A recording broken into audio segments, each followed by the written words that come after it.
사람은 꼭 직업을 가져야 할까요? 이 질문에 대한 많은 청년들의 답변은 아니오입니다. 이번 영상은 한국의 청년 실업 문제에 대한 이야기입니다.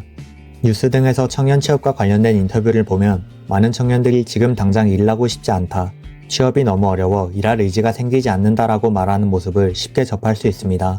여러분도 실제로 유튜브에서 대학교를 졸업하고 바로 취업하면 이제 놀 시간이 없다, 1년 2년 더 빨리 취업한다고 해서 어차피 서울에 있는 집을 살 수 없다 등의 취업과 관련된 부정적인 댓글을 보신 적이 있으실 겁니다. 그렇다면 이러한 현상은 단지 청년들의 게으름 때문일까요? 2025년 현재 통계청에 따르면 15세에서 29세 사이의 공식적인 청년 실업률은 2025년 6월 기준 약 23만 7천 명인 6.1%로 기록되고 있습니다. 이는 전체 연령층의 실업률보다 약간 높은 수준이지만 거시적인 관점에서 보면 이는 단순한 숫자 이상의 의미가 있습니다. 공식 실업률에 포함되지 않는 단기간 근로자나 잠재적 구직자를 포함한 체감 실업률은 1년 전보다 0.8% 상승한 16.4%에 이르고 있는데요.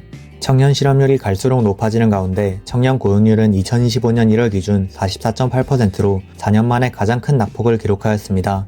이는 많은 청년들이 구직을 포기하고 비경제활동 인구로 빠지고 있음을 의미하는데요.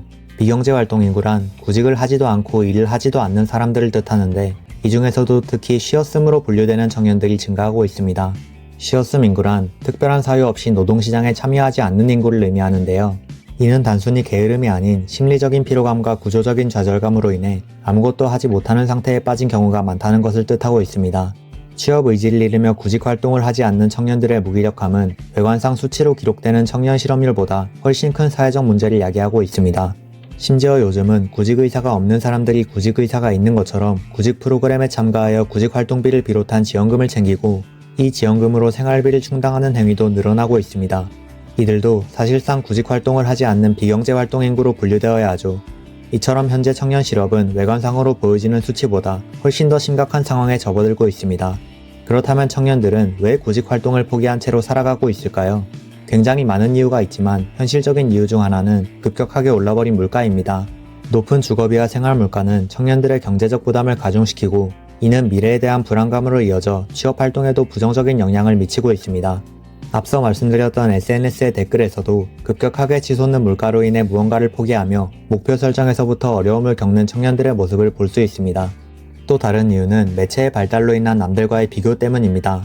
실제로 인스타그램 등의 SNS에서는 일명 금수저로 불리는 청년들의 사치가 적나라하게 보여지고, 이를 보는 많은 청년들은 아무리 열심히 일해도 저 사람들을 따라갈 수 없다라는 생각과 함께 열등감과 무기력함에 빠지고 있습니다. 저 또한 인생의 목표가 돈의 굴레에서 벗어난 삶을 사는 것인데요. 실제로 저도 TV나 유튜브에서 돈의 굴레를 벗어난 삶을 살고 있는 사람들을 보면 부럽다는 생각이 가장 먼저 들곤 합니다. 이처럼 매체에서 보여지는 빈부격차 또한 청년들의 정신건강을 악화시키고 사회활동에서의 위축과 고립을 초래하고 있습니다. 청년 실업 문제의 또 다른 원인에는 대기업과 중소기업의 소득 양극화 현상이 있습니다. 모두가 좋은 복지와 높은 연봉을 제공하는 삼성, SK 등의 좋은 직장을 원하지만 안정적이고 질 좋은 일자리는 극히 제한적이며 높은 스펙과 학력이 뒷받침되어야만 얻을 수 있는데요. 대기업과 중소기업은 사람들이 가장 중요하게 생각하는 급여에서부터 극심한 차이를 보입니다. 대기업과 중소기업의 세전 월급과 추정 실수령액은 약 2배의 차이를 보이고 있는데요. 이 둘의 차이는 급여와 복지에서만 나타나는 게 아닙니다. 대기업과 중소기업은 경영지표 또한 날이 갈수록 벌어지고 있는데요.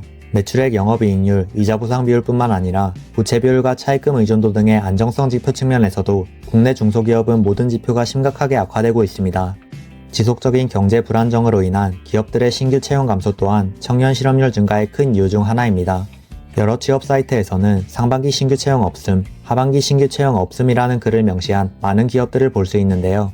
올해 신규 채용 계획이 있는 기업의 비율이 3년 연속 하락하고 있으며 경기 불황 속에서 채용 시장은 더욱 얼어붙고 있습니다.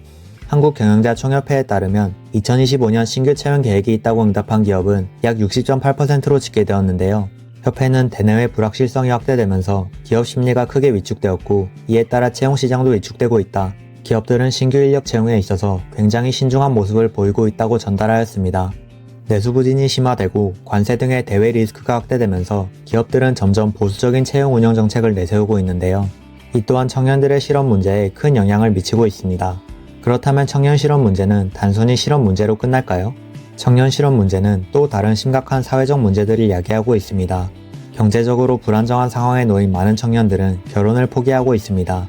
과거에는 당연하게 여겨졌던 결혼이 필수가 아닌 선택으로 인식되면서 경제적 어려움이 커질 경우 결혼을 포기해버리는 경우가 늘고 있습니다. 이에 따라 정부는 주거지원 정책 등으로 청년들의 경제적 부담을 줄이고 결혼을 장려하기 위해 노력하고 있지만 지속적인 인플레이션과 증가하는 청년 실업률로 혼인율은 점차 줄어들고 있습니다. 이러한 혼인율 감소는 그대로 출산율 감소로 이어지고 있는데요. 2024년 한국은 OECD 국가 중 가장 낮은 합계 출산율인 0.75명이라는 심각한 지표를 남겼습니다.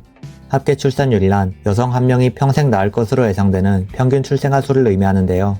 세계적으로 다른 국가들도 출산율이 감소하는 추세를 보이고 있지만 한국은 특히 심각한 상황입니다. 1960년대와 현재를 비교해보면 OECD 국가 기준 회원국의 평균 합계 출산율은 절반으로 줄어든 상태이지만 한국의 합계 출산율은 8분의 1이라는 충격적인 감소 지표를 보여주고 있습니다. 청년 실업 문제는 한국의 출산율 문제에도 좋지 않은 영향을 끼치고 있습니다. 그렇다면 이러한 청년 실업 문제를 해결하기 위해서는 어떤 노력이 필요할까요? 정부는 변화하는 상황과 정세에 따라 그에 걸맞는 정책을 내세워야 하겠지만 저는 취업에 대한 의식 개선이 가장 시급하다고 생각합니다. 단기간에 청년층의 의식을 바꿀 수는 없겠지만 청년들이 자신감을 가지고 사회에 나갈 수 있도록 긍정적인 취업 분위기를 조성하는 등 국가 차원에서의 지속적인 노력이 필요하다고 생각합니다. 현재 정부는 청년 실업 문제를 해결하기 위해 체계적인 정보 제공과 맞춤형 상담을 진행하며 취업 알선 시스템을 개선하고 다양한 중소기업 지원 정책을 통해 대기업과 중소기업의 양극화 현상을 최대한 억제하는 대응 방안을 내세우고 있는데요. 하지만 이러한 정책들은 청년들의 취업 욕구에 큰 영향을 미치지 못하고 있습니다. 청년 실업 문제는 단기적인 해결책으로는 근본적으로 개선되기 어렵습니다. 청년들이 안정적인 일자리를 얻고 자신감 있게 사회에 진입할 수 있는 환경을 만들기 위해서는 사회 전반의 변화가 필요합니다. 결국 청년 실업 문제는 다층적인 원인과 복합적인 영향을 가진 사회적 현상입니다. 이를 해결하기 위해서는 정부 정책, 기업의 사회적 책임, 교육 시스템의 혁신, 그리고 사회적 인식의 변화가 함께 이루어져야 합니다. 이제 더 이상 단순한 지표만으로 남겨둘 수 없게 된 청년 실업 문제는 우리 사회의 지속가능한 성장과 발전을 위해서도 반드시 해결해야 할 사회적 문제입니다. 이번 영상은 여기서 마치겠습니다. 시청해주셔서 감사합니다.